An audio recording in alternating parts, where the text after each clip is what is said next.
আজকের প্রশ্ন, যে সকল বাচ্চাদের ঘরে ফেরার স্মৃতি থাকে তাদের লক্ষণ কেমন হবে? উত্তর, তারা এই পুরনো দুনিয়াকে দেখেও দেখবে না। তাদের মধ্যে অসীম জগতের বৈরাগ্য আসবে।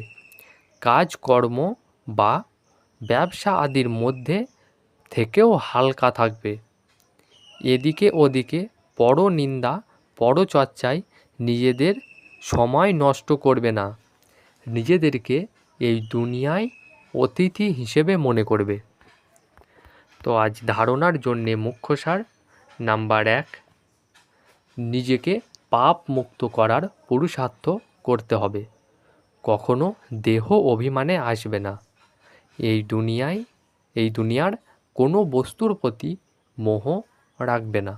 নাম্বার 2, মায়ারূপী জিনের বা ভূত থেকে সুরক্ষিত থাকার জন্য বুদ্ধিকে আধ্যাত্মিক কার্যে ব্যস্ত রাখতে হবে। সম্পূর্ণরূপে বাবার সাহায্যকারী হতে হবে। ওম শান্তি।